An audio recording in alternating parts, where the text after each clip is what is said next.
Next जो question रहेगा वो ब्रॉड साइड ऑन पोजीशन में आपको इंटेंसिटी फाइंड करना है।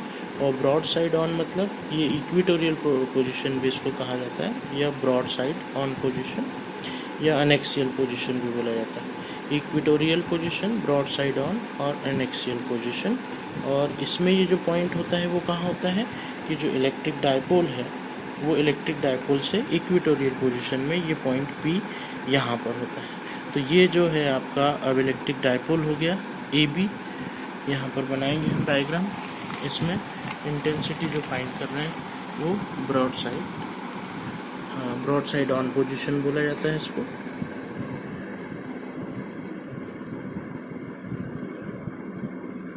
Electric field intensity at broad side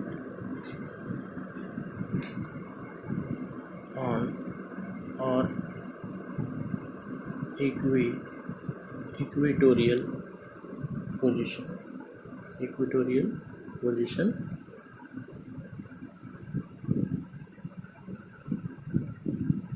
broad side on और इक्वेटोरियल पोजीशन पे हमको इलेक्ट्रिक फील्ड इंटेंसिटी फाइंड करना है। तो अब आपने जो है ये बनाया इलेक्ट्रिक डायपोल पे this will B -q, this is +q।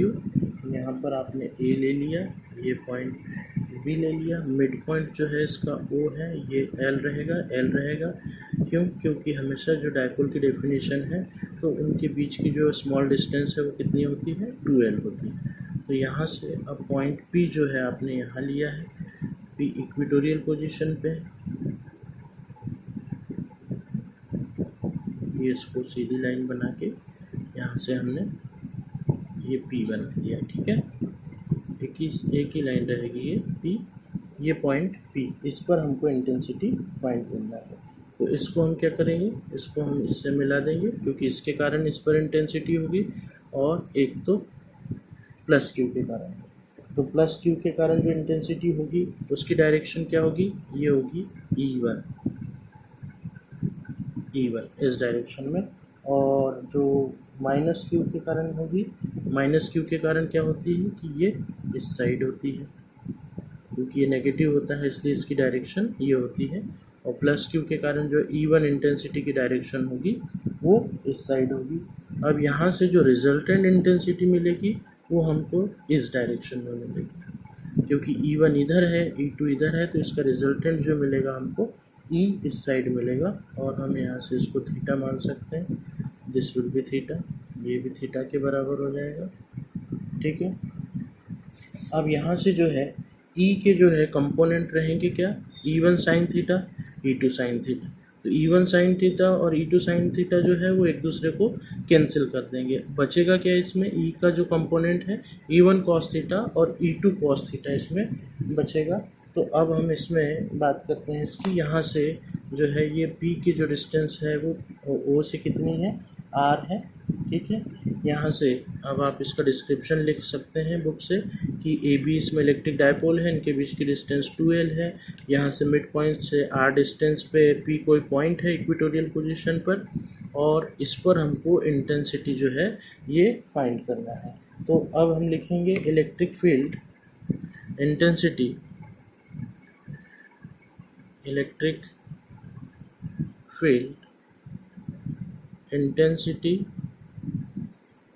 at P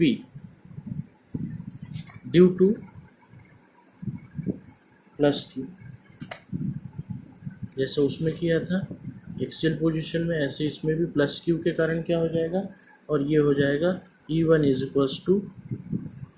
1/4 pi epsilon not q/AP²। इसमें भी AP² है, और AP क्या हो जाएगा इसमें, ये R है, ये L है, तो PGT यदि हम लगा दे तो क्या हो जाएगा, R² + L², और इसका भी स्क्वायर रूट, ठीक है, R² + L² और स्क्वायर रूट, ये हो जाएगा यहाँ से। तो हम ए पी को लिखेंगे अब R square plus L square 1/4πε0 Q upon under root R square plus L square. ठीक है, दिस विल बी नंबर 1, ये E1 हो गया आपका। ठीक है, अब field intensity at P due to minus Q, और ये माइनस क्यू के कारण क्या हो जाएगा, इसमें E2 जो रहेगा वो 1/4πε0 क्यू अपॉन BP स्क्वायर, और BP स्क्वायर भी क्या होगा इसमें, BP भी अंडर रूट, ये जो BP है ये भी L है और R है, PGT लगा देंगे तो under root R square plus L square ही होगा।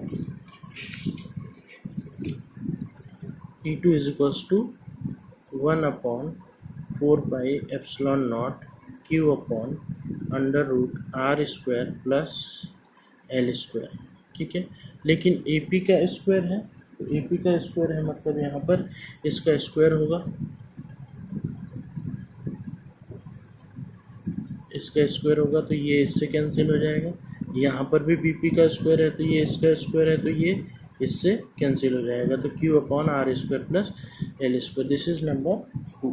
अब यहाँ से E जो है resultant AP is equals to BP है, तो E1 और E2 will be equal in magnitude होंगे, और रिजल्टेंट इंटेंसिटी क्या हो जाएगा यहाँ पर, E is equals to E के जो कंपोनेंट है वो E1 sine theta and E2 sine theta, ये क्या रहेंगे, अपोजिट होंगे, अपोजिट और कैंसिल ईच अदर। ठीक है, और E के जो कंपोनेंट रहेगा E1 कॉस थीटा और E2 कॉस थीटा, ये जो फैक्टर है वो काम करेगा। तो यहाँ से E इज इक्वल्स टू क्या हो जाएगा, नेट इंटेंसिटी यहाँ से हम निकालेंगे, नेट इंटेंसिटी ये इसके फॉर्म में आ जाएगा E1 cos theta plus E2 cos theta. अब E1 और E2 सेम है मैग्नीट्यूड में, तो E1 और E2 को हम लिख सकते हैं 2E1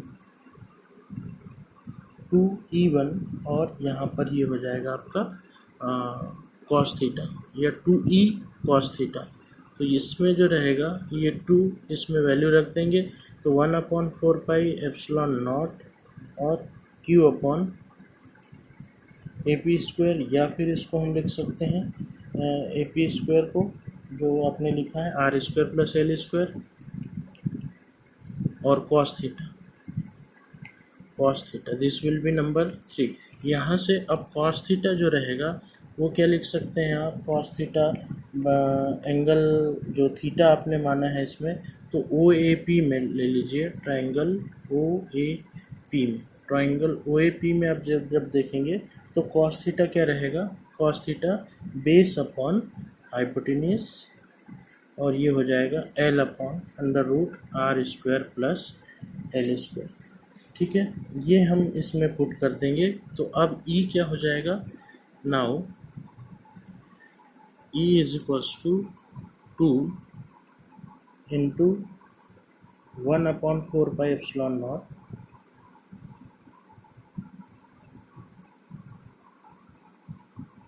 और 1/4πε0 Q upon R square plus L square, ये हो गया, और कॉस थीटा की वैल्यू रख दीजिए L upon R square plus L square. ठीक है, इसमें हम इसको 2QL लिख सकते हैं, 2QL और 2QL upon 4πε0 R square plus L square और under root R square plus L square. यहाँ से अगले स्टेप में आपका ये हो जाएगा P, और ये यहाँ लिख दीजिए आप 1/4πε0, और इसको जब आप सॉल्व करेंगे तो क्या हो जाएगा, R square plus L square की पावर 1 है और यहाँ 1/2 है, तो ये R square plus L square की जो पावर है वो टोटल कितनी हो जाएगी, 3/2 हो जाएगी।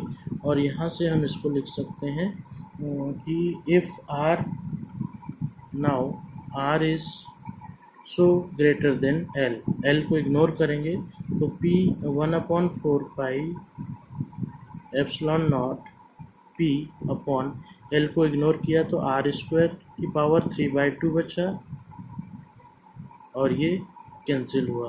तो आपके पास इंटेंसिटी क्या हो गई, E is equals to 1/4 epsilon not P upon R cube.